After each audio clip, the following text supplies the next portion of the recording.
এই যে ফুটেজ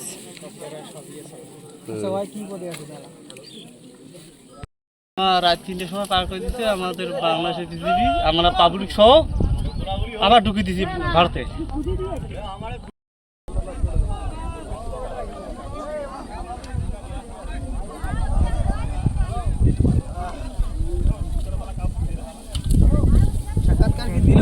ব্যস্ত হয়ে যাবে না, আগে তোমার জায়গায় তুমি থাকো না, তারপর দেখা যাক।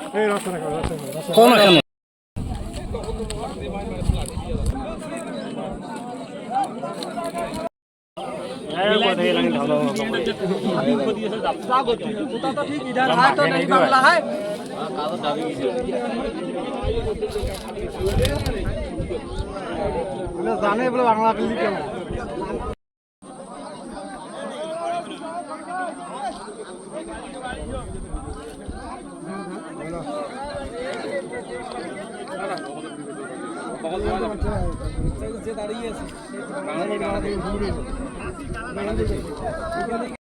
লোক পুষিং করতেছে। আমরা সব জনগণ এখানে আমরা একবারে একমত হয়ে বিজেপি সহ আমরা এখানে দাঁড়িয়েছি যাতে ওরা ভারত থেকে বাংলাদেশে প্রবেশ করতে না পারে, এটা আমাদের কামনা। আর বিজেপি যারা উচ্চ কর্মকর্তা আছে ওরা সবসময় ওরা দিকে চোখ রাখবে, আমরা যদি ভারতের কোনো মানুষকে বাংলাদেশের মাটিতে আমরা নিতে না পারি।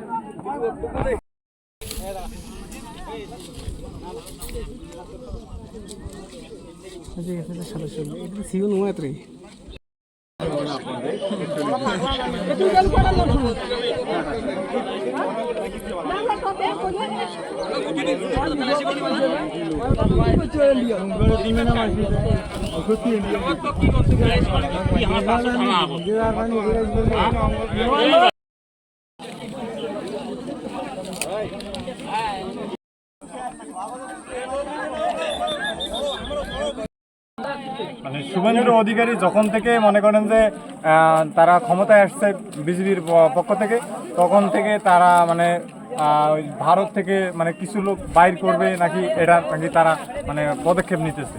তারপর থেকে শুরু করে আজকের যে ঘটনা, তারা অলরেডি প্রায় 10 জন লোককে বাইর করে দিছে, মানে ছোট বাচ্চা সহ শুরু করে আরও অভিভাবক প্রায় 2 ফ্যামিলির মতো হবে, তারা লোক বাইর করে দিছে এখানে।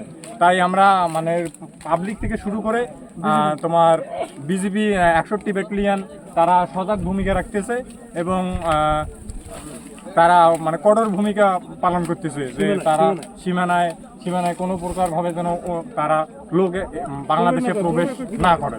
এই জন্য ধন্যবাদ। আগে বর্ডারের পরিস্থিতি খুব ভালো ছিল, বর্ডারে মনে আগে আমরা সবসময় আসতাম, ঘাস টাস কাটতাম, কিন্তু ভোট হওয়ার পর থেকে শুভেন্দু অধিকারী যখন ভোট পাইছে বর্ডারে খুব গ্যামজাম চলতেছে। বর্ডারের উইকেট থেকে জনগণ এই পাশে পার করে দেওয়ার জন্য আমরা শুনতেছি, কিন্তু আজকে 10 জন অলরেডি পার করে দিছে। আমরা এখানে ভোরে পার করে দিছে, তারপর আমরা আসার পর দেখলাম জনগণ পার করে দিছে। আমরা বাড়িতে যাওয়ার পর বিজেপিকে খবর দেয়, বিজেপি আসার পর আমরা এখানে জনগণ দেখতেছে সবাই আমরা বর্ডারে দাঁড়িয়ে আছি। আমরা ভারতের লোক আমাদের বাংলাদেশে নেব না।